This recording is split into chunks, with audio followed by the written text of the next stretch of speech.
বন্যার পানিতে ফেনীর রেললাইন তলিয়ে যাওয়ায় চট্টগ্রাম থেকে ট্রেন চলাচল বন্ধ রাখার সিদ্ধান্ত নিয়েছে রেলওয়ে কর্তৃপক্ষ।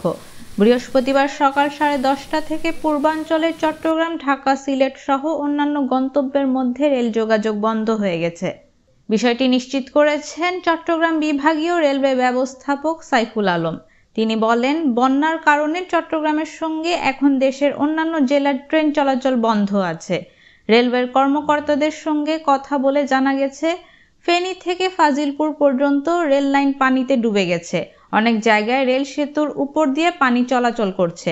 আর বন্যার পানিতে কুমিল্লায় রেল লাইন উপড়ে যাওয়ার খবর পাওয়া গেছে। ফেনী স্টেশনে বন্যার পানি জমা রয়েছে।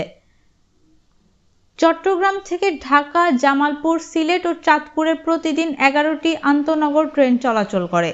এছাড়া কক্সবাজার, নাজিরহাট, চাঁদপুর, ঢাকা, ময়মনসিংহে লোকাল ও কমিউটার ট্রেন চলাচল করে নিয়মিত। রেলওয়ের পূর্বাঞ্চলের মহাব্যবস্থাপক মোহাম্মদ নাজমুল ইসলাম বলেন, বন্যার পরিস্থিতি খুবই ভয়াবহ।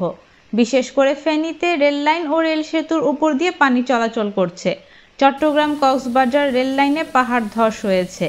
এই অবস্থায় ট্রেন চালানো খুবই বিপজ্জনক। বন্যা পরিস্থিতি স্বাভাবিক হলে ট্রেন চলাচলের বিষয়ে সিদ্ধান্ত নেওয়া হবে।